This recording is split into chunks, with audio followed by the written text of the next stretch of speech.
When I say Kingdom Hearts 2, what image springs to mind for you? For many, you're thinking about a teenage boy wielding a giant key and slicing a skyscraper in half as part of his quest to save the world. That's fine, it's an iconic image of the game, a true marker of how far Sora has come since the days of building a raft on the Destiny Islands with Riku and Kairi. But for myself and for many others, the image that wells up is of a different boy, standing in a white room. He's distraught, confused. He's been told that his entire world, his friends, everything he knows and cares about, is all an illusion to facilitate someone else's existence.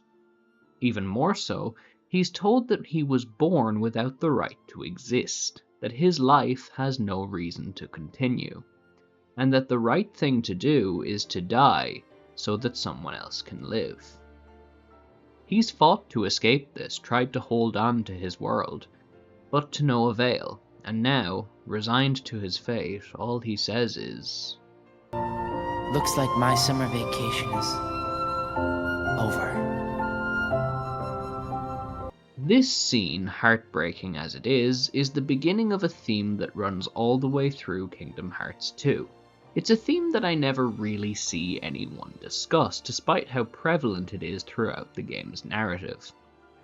Put simply, Kingdom Hearts 2 is about being powerless. We opened on that harrowing image of Roxas accepting his death, so let's stay with Roxas for a moment. Roxas is what the series refers to as a nobody. A nobody is, well, you see, when someone's heart falls to darkness, the remaining parts of that person, their body and soul, can become a nobody, which is, in the context of Kingdom Hearts 2 specifically, an unfeeling unperson that defies the laws of existence. This is the core of why Roxas is not permitted to live. He is Sora's nobody, created when Sora killed himself to save Kairi towards the end of Kingdom Hearts 1. Roxas had no choice in his own birth, and yet somehow his birth was a crime. Not to mention, of course, that the simulation in which he lives in Kingdom Hearts 2 is a prison. He was put there by Riku after Riku defeated him. Then, even that little corner of unreality is taken from him when it is decided that he has to die for Sora to live. But Roxas does get one more chance. Towards the end of the game's final mix release, Roxas, not dead but merely dormant inside Sora's heart, makes one final play to take back his life. Armed with 2 Keyblades, he and Sora do battle within Sora's heart. It's one of the hardest fights in the game, and for a very good reason. Where most villains in these games fight Sora in service of some evil plot or out of mindless aggression, Roxas is fighting to assert his right to exist. The song that plays in this battle is not epic or exciting, it's mournful. It's a requiem for the life that was never meant to be. For the player to continue the game, Roxas has to lose this fight. He has to remain completely powerless to be his own person. Which brings us to his counterpart, the one whose duty it is to unwittingly bury Roxas, Sora. It may not seem it on the surface, but within Kingdom Hearts 2, Sora too is powerless against the onslaught. You might scoff at this proposition. After all, until Kingdom Hearts 3, 2 was the most power fantasy-esque game in the series. Abusing things like Final Form Faraga can melt the health bars of most bosses in a flash. So on the face, it seems ridiculous to claim that Sora lacks power. But this is not a claim that I'm just arbitrarily making on my own, this is a fact that the game tells you itself. One of the most memorable scenes in the entire Kingdom Hearts series is the so-called Battle of 1000 Heartless, which occurs around the midpoint of Kingdom Hearts 2. This battle is, as the name suggests, a long fight against an absurd number of Heartless, the primary enemy type seen throughout the games. Naturally, Sora makes quick work of the foes, his new abilities gained by this point allowing him to cut through the onslaught like butter. But the victory Sora achieves here is a hollow one, since it is revealed that Organization 13, the antagonists of the game, are collecting the hearts released by the defeated Heartless as part of their evil plot. This one idea recontextualizes the combat of the entire game both up to and following this moment. Sora is more powerful than he has ever been. He can defeat these enemies without breaking a sweat, but the more of them that he defeats, the more he helps the people he's trying to stop. Within the entire narrative, Sora is a pawn of the organization. He fails to understand their goals and spends most of the game simply reacting to the most immediate threat, powerless to comprehend the larger game being played. To this point, it is important to remember that Sora has actually faced the organization before, within Castle Oblivion, during the events of Chain of Memories. But at that game's end, his ability to remember that experience was robbed from him by Naminé's magic, meaning that from the very beginning of Kingdom Hearts 2, Sora is unable to even comprehend the events unfolding based on his own experiences, because he has had them taken from him. It's not that Sora is just ignorant of the events at play, it's that he was made ignorant by forces beyond his control. This in and of itself is a form of powerlessness. He had no way to resist Naminé's memory manipulation, and now, as a result, he is incapable of drawing on his past experiences with the organization to aid in his current struggle.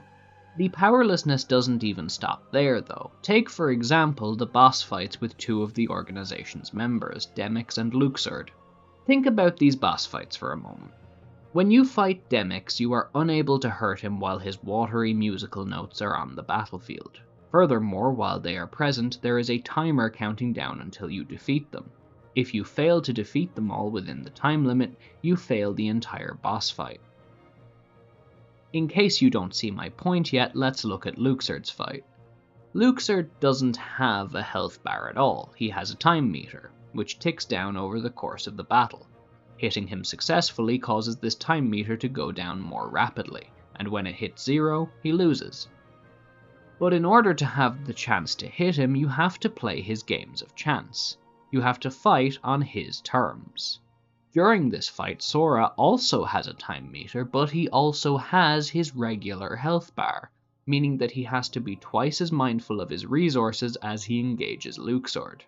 In both of these fights, and in a number of others throughout the game, we see a situation where Sora is unable to defeat his opponent except on their terms. He is forced to play their game if he ever wants to win.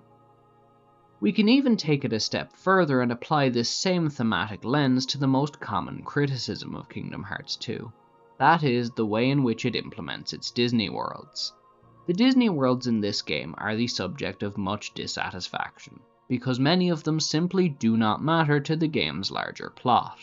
Unlike the Disney worlds found in a Kingdom Hearts 1 or a Birth by Sleep, where the worlds have a direct implication on the events of the game, the worlds in Kingdom Hearts 2 tend to feel more like exercises in wasted time than anything else. Each of these worlds must be visited twice across their 2 episodes, one of which takes place before the previously mentioned Battle of 1000 Heartless, and the other taking place after said battle. Both episodes must be completed in order to progress the game, even though they rarely have relevance to the organization's plan. This too is a form of powerlessness. In many of these worlds, Sora is forced to fight a final Heartless boss, such as the Ground Shaker in the Pride Lands or the Grim Reaper in Port Royal. This is in addition to the myriad Heartless grunt enemies that Sora blasts through with ease. In order to progress in this game and defeat the organization, Sora must go to these Disney worlds and engage in things that have little or nothing to do with the organization's plot, and fight the very enemies whose defeat serves the organization's larger goal. Put succinctly, Sora cannot win. The more you look at this game, the more prominent this theme becomes. Kairi spends the majority of the runtime on the Destiny Islands, unable to find or help Riku and Sora until she is kidnapped, the ultimate form of powerlessness. Riku, for his part, spends most of the game hiding away in shame, having had to succumb to the powers of darkness in order to defeat Roxas so that Sora could come back. Even when all is said and done and the organization is defeated, this is not the last Sora sees of Xemnas and his cohort. Their ultimate plan is not yet finished. And of course, the ultimate moment of powerlessness is... well, it's when you fight Lingering Will in the post-game and he kicks your ass for 4 hours straight. I mean, come on, guys.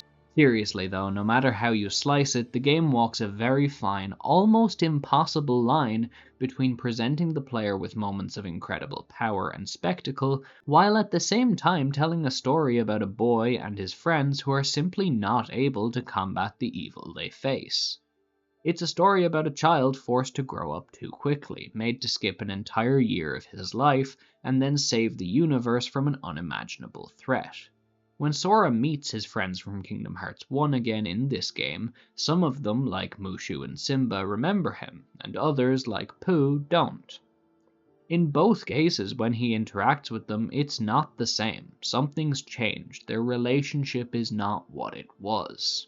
The world itself has become darker, the threats are more omnipresent, the path to victory is less clear.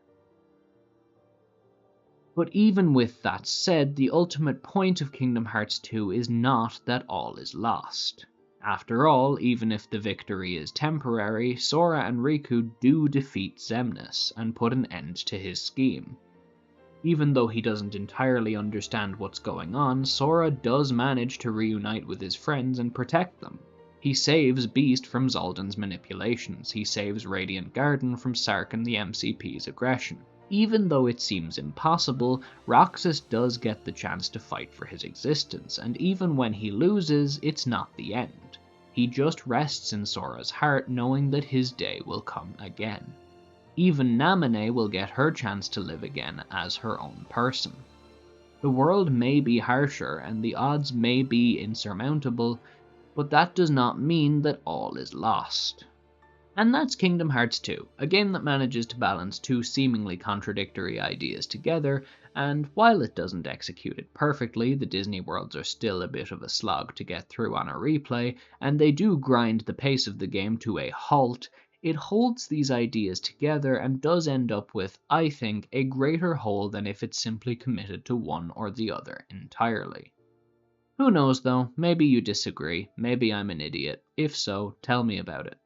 While you're down there, don't forget to like or subscribe to let me know if you think this video is good. And now it looks like my Kingdom Hearts video is over.